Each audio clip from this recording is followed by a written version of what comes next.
réchauffe ma main. Je pense qu'on va se doucher avec de l'eau chaude ce soir, Roman. Trop bien. Mais pas bouillante, hein. Ah, faudra tester. Peut-être qu'on faudra mettre un peu d'eau froide pour que ça refroidisse. La technique du coup de mettre la douche solaire sur le toit pour qu'elle chauffe. Hier on a pris une douche froide, alors j'avais pas envie de reprendre une douche froide ce soir. Du coup dès ce matin je me suis dit on met de l'eau, on met à chauffer sur le toit et je pense que ça va être parfait pour la douche tout à l'heure.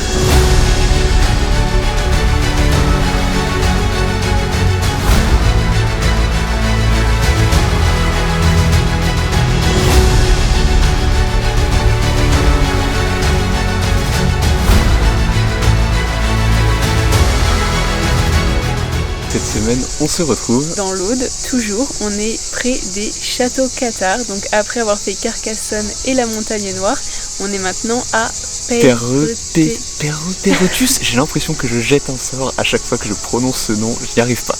Ouais, c'est vrai que c'est un nom assez compliqué, mais en tout cas on est là, il y a le château de Quéribus aussi à côté, il y a des sources, donc on est vraiment à la frontière entre l'Aude et les Pyrénées-Orientales.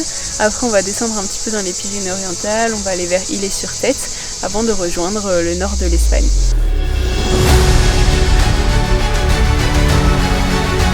Occupé depuis l'Antiquité, le site de Pérepertus accueille d'abord un petit ensemble fortifié.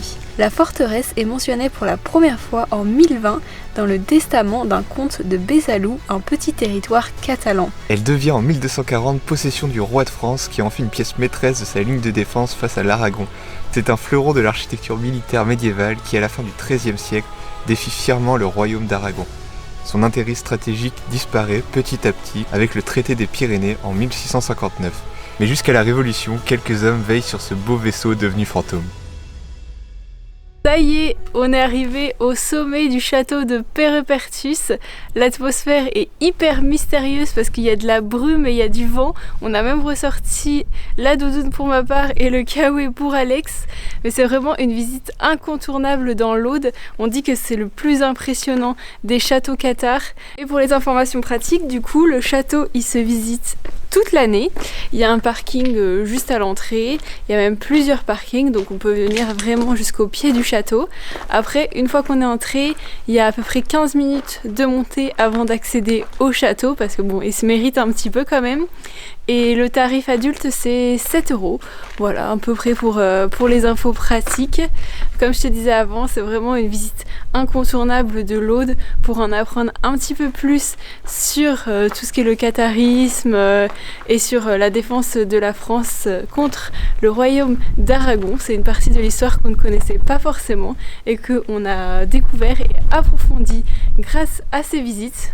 Franchement, top, on te recommande à 100%.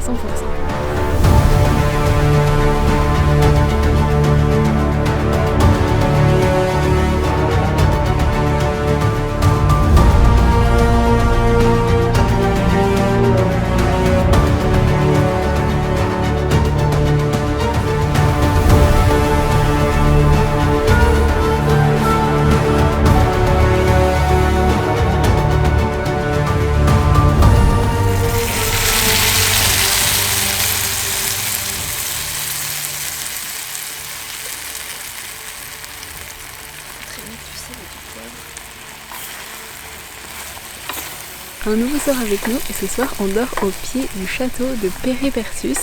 J'espère que je le dis bien parce que je me suis un petit peu entraînée, c'est un peu compliqué. On est toujours dans les châteaux cathares à côté de Cucugnan et je vais te montrer notre petit spot. On est sur une aire pour les camping-cars. C'est la municipalité qui la met gratuitement à disposition des camping-caristes et des gens qui sont en van et en fourgon, donc c'est top. C'est un petit peu installé, Alex est en train de prendre sa douche avec notre tente de douche Quechua. Je vais te montrer. Alors, regarde ça. Ici, c'est nos petits vélos.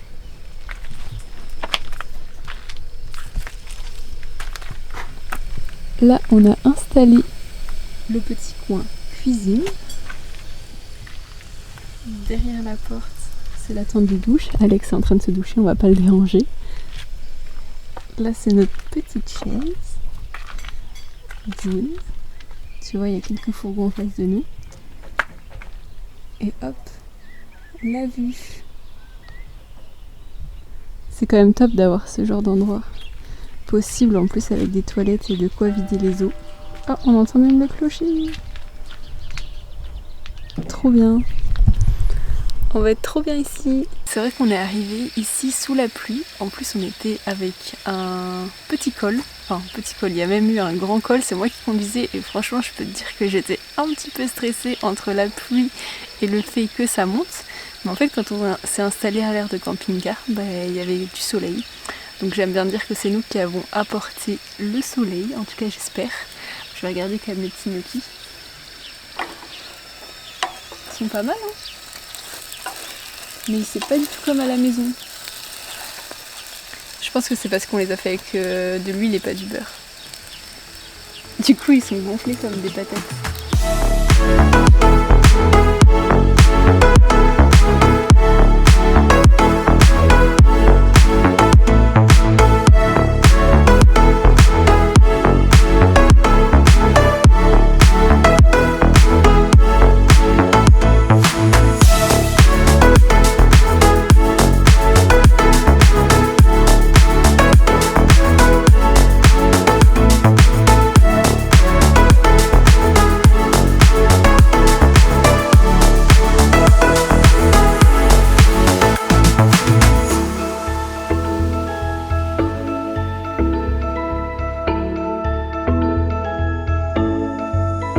On est parti du moulin de Ribote à vélo depuis l'aire de camping-car et franchement la descente c'était comme ça, mais la montée, je pense que nos têtes en attestent, enfin surtout la mienne, c'était super dur.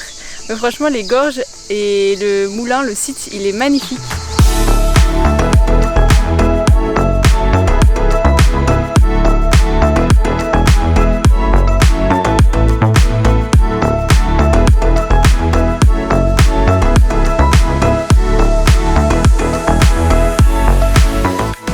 De changer de département, du coup on a passé la dernière semaine dans l'Aude et maintenant on est dans les Pyrénées-Orientales. En direction d'Ille-sur-Tête, mais avant on a fait un petit stop, on est au lac de Caramani.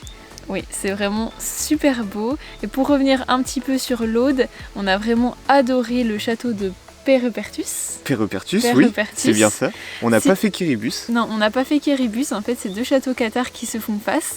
Mais il y a vraiment plein de choses à faire si tu vas dans ce coin. Donc déjà, il y a ces deux châteaux.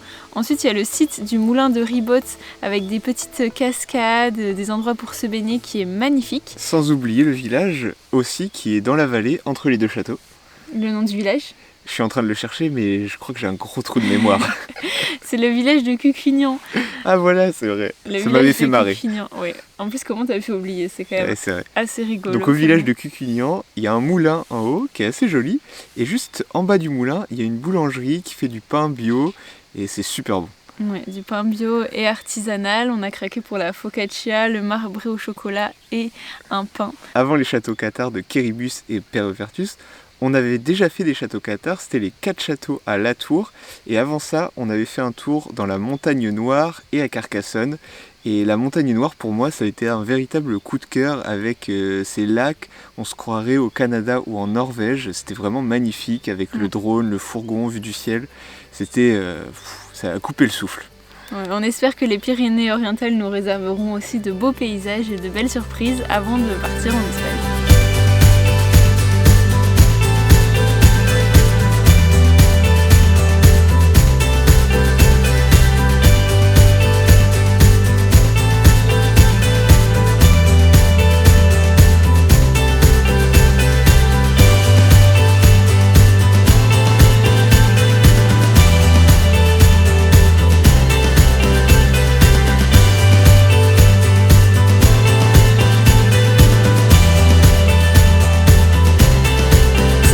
On se retrouve pour la visite des orgues d'Ille-sur-Tête.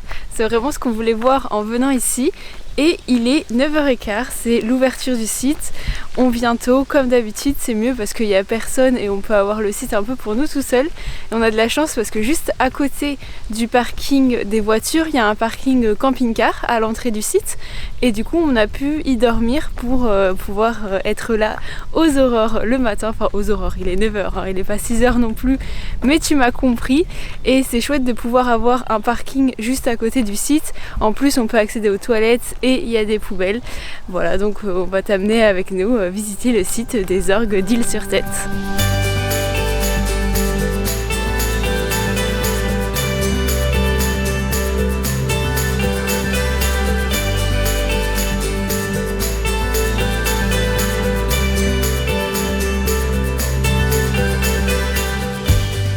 Le site est très beau mais aussi très fragile, d'ailleurs il est classé et c'est pour ça qu'on paye 5 € l'entrée. On a beaucoup aimé la visite, mais on peut dire qu'on aura quand même préféré le cirque de Mourez qui se trouve à côté du lac du Salagou. On a fait la randonnée, je crois que c'était l'année dernière, et ça offrait des points de vue et sur le cirque et sur le lac du Salagou. Donc si tu cherches un petit peu un endroit comme ça avec des formations géologiques et des endroits incroyables, on te conseille plutôt de faire la randonnée du cirque de Mourez. Après, si tu es dans les parages et que tu es dans les Pyrénées-Orientales à côté de Perpignan, tu peux quand même t'arrêter à Isle-sur-Tête pour faire le site des orgues parce que tu peux voir derrière moi que c'est quand même assez beau.